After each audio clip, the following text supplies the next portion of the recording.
The first camera flash exploded against the rain like a gunshot, and in that blinding instant, her entire life shattered in public.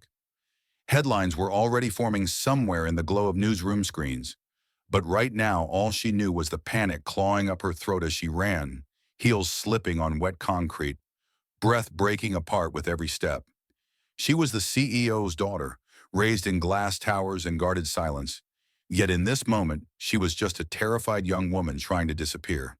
Reporters shouted her name, microphones pushed forward like weapons, and the city seemed to lean in, hungry for her collapse. If you believe that kindness can change lives, that second chances still exist in this loud and unforgiving world, take a moment right now to like, comment, share, and subscribe to this channel. Stories like this remind us that humanity still matters. Emily Carter ducked into the first place that felt remotely safe, a dimly lit bus terminal on the edge of downtown Chicago. Her father, Richard Carter, was one of the most powerful CEOs in the country, and that power had become a curse overnight. A corporate scandal she barely understood had erupted, and suddenly her face was everywhere, treated as an extension of a man's empire rather than a human being. She pulled her coat tight around herself, hair plastered to her cheeks by rain, heart pounding so hard it felt visible. She could hear reporters rushing in behind her, shoes squeaking, voices rising, the hunt continuing. That was when she collided with a man holding a small backpack and a paper bag of groceries. The impact nearly sent her to the ground, but instead the man steadied her with a reflex born of years of protecting someone smaller than himself. His name was Daniel Brooks, a single father in his mid-30s, shoulders slightly hunched from carrying responsibility alone for far too long. His eyes met hers for a split second, and in them she saw no recognition, no calculation, only concern. He noticed her shaking, the tears mixing with rain, the way she flinched at every sound. Without asking questions, Daniel stepped forward, placing himself between Emily and the noise pouring into the terminal. His body became a shield before his mind even caught up. He guided her behind a concrete pillar near a closed ticket booth, using his broad frame to block the view. He pretended to fuss with his phone, angling his back just enough to obscure her completely. To the reporters rushing past, he was just another tired man waiting for a bus, nothing worth stopping for. Emily pressed herself into the cold wall, breath shallow, hands trembling so badly she had to clutch the edge of her coat. She did not know why this stranger was helping her, and that made it all the more overwhelming. In her world, help always came with conditions, contracts, or expectations. Yet here was a man who did not even know her name, offering protection simply because she looked like she needed it.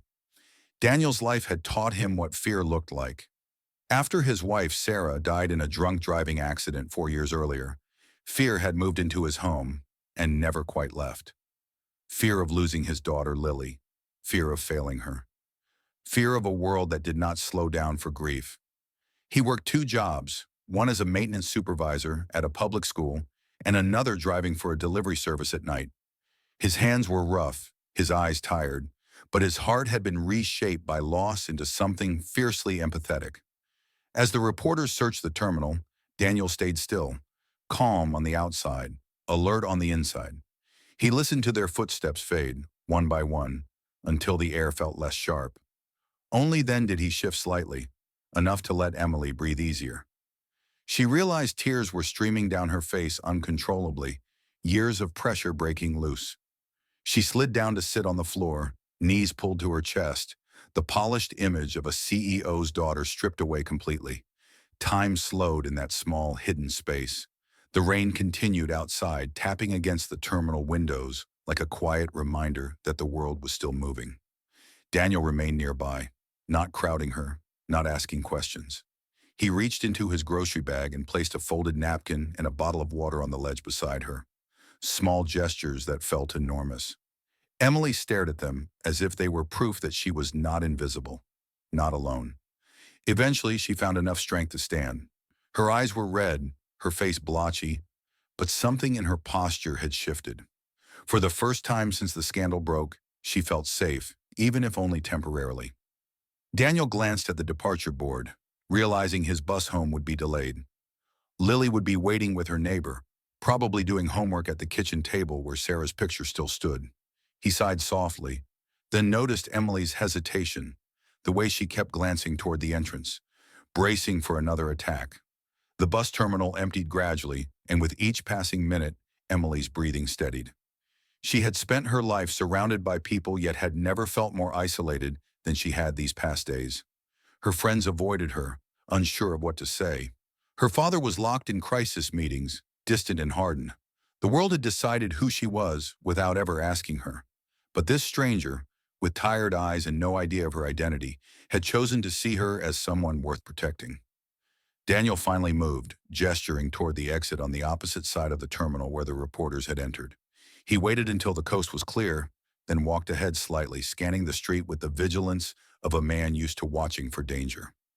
Outside, the rain had softened to a mist, and the city lights reflected on the wet pavement like broken stars.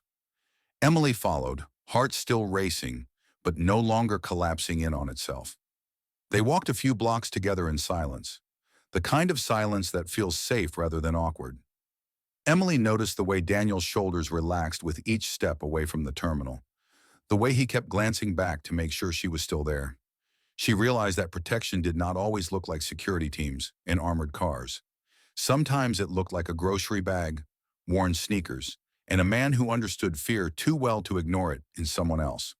When they reached a quiet corner, Daniel slowed and stopped. He pointed toward a small cafe still open despite the hour, its windows glowing warm and inviting. Emily hesitated, then nodded, understanding that this was where their paths would separate. She felt a sudden ache in her chest at the thought. This stranger had given her something priceless without knowing it. Dignity. As she stepped back, she caught sight of her reflection in the cafe window.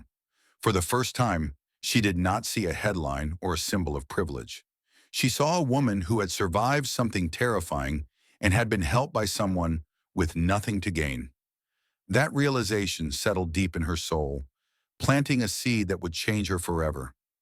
Daniel watched her go, relieved that she seemed steadier now. He did not think of himself as heroic. To him, it was simple.